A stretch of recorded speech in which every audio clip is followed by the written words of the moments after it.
Hebreus, capítulo 7. Esse Melquisedeque era rei da cidade de Salém e sacerdote do Deus Altíssimo.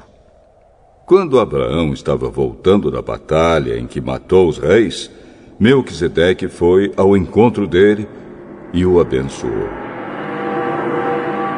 Abraão lhe deu a 10ª parte de tudo que ele havia tomado dos inimigos na batalha.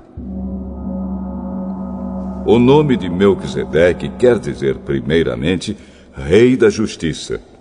E porque ele era rei de Salém, o seu nome também quer dizer Rei da Paz. Não se conhece o pai, nem a mãe, nem qualquer antepassado de Melquisedeque. E também não se sabe nada sobre o seu nascimento ou sobre a sua morte. Por ser como filho de Deus, ele continua sacerdote para sempre. Vejam como Melquisedeque era grande. Abraão, o patriarca, lhe deu a 10ª parte de tudo que havia tomado dos inimigos na batalha. Conforme a lei de Moisés, os sacerdotes, que são descendentes de Levi, têm a obrigação de receber do povo a 10ª parte de tudo. Eles recebem dos seus próprios patrícios, embora estes também sejam descendentes de Abraão. Melquisedeque não era descendente de Levi, mas recebeu a 10ª parte daquilo que Abraão havia tomado na batalha e o abençoou. Sim, abençoou o próprio Abraão, que havia recebido as promessas de Deus. Não há dúvida de que aquele que abençoa é mais importante do que aquele que é abençoado. No caso dos sacerdotes, a 10ª parte é recebida por homens que um dia vão morrer. Mas, no caso de Melquisedeque, como dizem as Escrituras Sagradas, a 10ª parte foi recebida por alguém que continua vivo.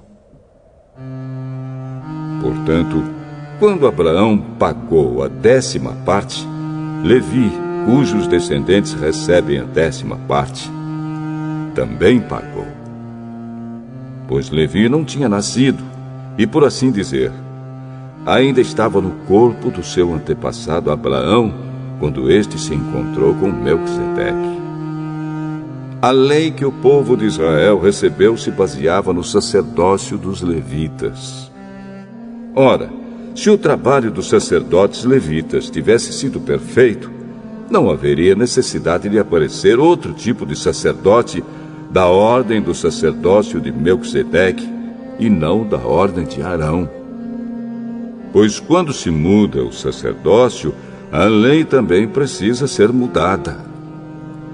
E o nosso Senhor Jesus, a respeito de quem são ditas essas coisas, pertencia a outra tribo. E nenhum membro dessa tribo jamais serviu como sacerdote. É sabido que, por nascimento, Jesus, o nosso Senhor, pertencia à tribo de Judá. E Moisés não disse nada dessa tribo quando falou a respeito de sacerdotes. E tudo isso se torna bem mais claro, pois surgiu um sacerdote diferente, parecido com Melquisedeque. Ele não foi feito sacerdote pelas leis ou regras humanas, porém se tornou sacerdote por meio do poder de uma vida que não tem fim. Porque as Escrituras Sagradas dizem: você será sacerdote para sempre, na ordem do sacerdócio de Melquisedeque. Assim a regra antiga foi anulada porque era fraca e inútil, pois a lei não podia aperfeiçoar nada. Mas agora, Deus nos deu uma esperança melhor, por meio da qual chegamos perto dele. Além disso, há o juramento de Deus. Não houve juramento quando os outros se tornaram sacerdotes. Porém, houve juramento quando Jesus se tornou sacerdote, pois Deus lhe disse: o Senhor jurou e não voltará atrás. Ele disse: Você será sacerdote para sempre. Portanto, essa diferença também faz com que Jesus seja a garantia de uma aliança melhor. Há ainda outra diferença. Os outros sacerdotes foram muitos porque morriam e não podiam continuar o seu trabalho. Mas Jesus vive para sempre e o seu sacerdócio não passa para ninguém. E por isso ele pode, hoje e sempre, salvar as pessoas que vão a Deus por meio dele, porque Jesus vive para sempre a fim de pedir a Deus em favor delas. Por isso Jesus é o grande sacerdote de que necessitamos. Ele é perfeito e não tem nenhum pecado ou falha. Ele foi separado dos pecadores e elevado acima dos céus. Ele não é como os outros grandes sacerdotes. Não precisa oferecer sacrifícios todos os dias, primeiro pelos seus próprios pecados e depois pelos pecados do povo.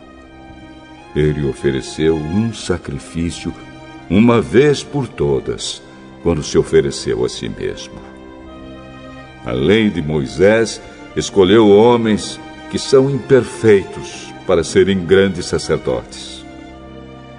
Mas, pela promessa feita com juramento, a qual veio depois da lei de Moisés, Deus escolhe o Filho que se tornou perfeito para sempre.